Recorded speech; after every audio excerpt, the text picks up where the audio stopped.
So for us, when we get pushback, we're reminding everyone that you're doing your job. This is what it's supposed to be.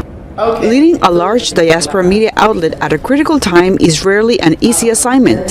But as a second-generation Haitian American and the first female editor of the Haitian Times, Vania Andre had determination and a clear goal. Our job is to report what's fair and what's honest and what needs to be uncovered. That mission is ever more important as Haiti endures a social-political crisis, heightened by surging gun violence and the 2021 assassination of President Jovenel Moïse. Amid the chaos, journalists are being targeted with threats, attacks, and kidnappings. Some choose to flee. But Andre's team makes sure the stories from Haiti and the U.S. are still being told. Even before she took the helm, Andre was familiar with the paper's work.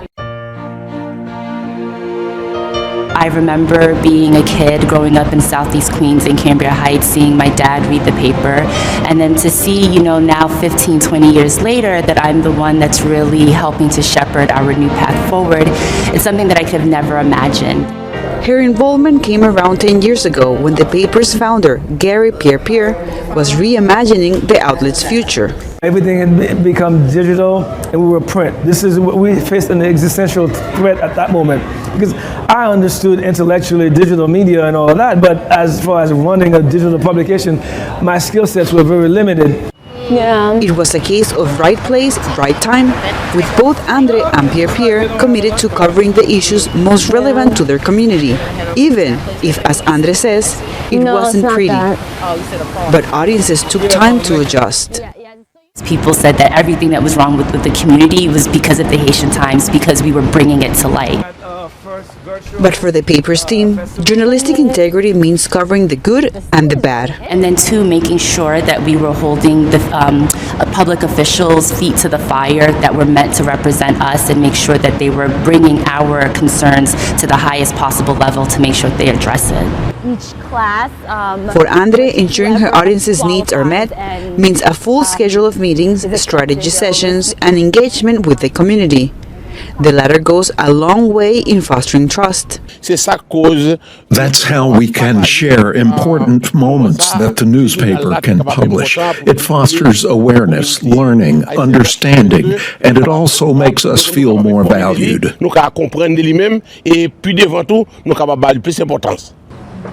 For a long time, the 70,000 plus population that makes up Little Haiti, an area nestled in the borough of Brooklyn, was marginalized and without an advocate.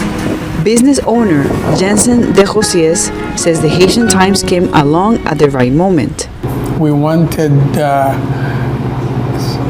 a voice to carry across the English-speaking audience, and then Haitian Times came to surface.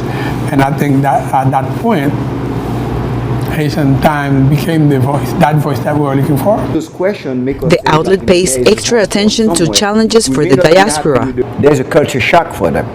So they come into a new country, so how is it that we can have a voice for them? So that's the interconnection of Little Haiti, Haitian Times, and those are the voices that are necessary to amplify the need of those folks coming in. As more migrants arrived in New York, one of the goals of the Haitian Times and Vania Andres is to reach more audiences. That is why they're creating an immigration newsletter so they can give accurate reports and keep the Haitian community informed. The newsletter corrects misinformation and tries to answer questions on immigration policies, including a White House program granting some Haitians temporary entry to the U.S. as part of the parole program. We really wanted to be able to think of a way that we can consolidate all of this information into one place that anyone could pick up, whether they're at the doctor's office, they're at a community center. The efforts are part of a wider plan to reach as many of the diaspora as possible. But for Andre, leading the paper through this moment is deeply personal. And for me, when I look at that happening nationally, I kind of see that in my own personal story, in my parents coming here and then me being able to help shepherd our stories for the next, decade, 2 decades to come. Reaching a global audience and helping new migrants is just one small way that Andre and the Haitian Times can provide a space for Haitian voices to be heard. Cristina Caicedo Smit, VOA News, New York.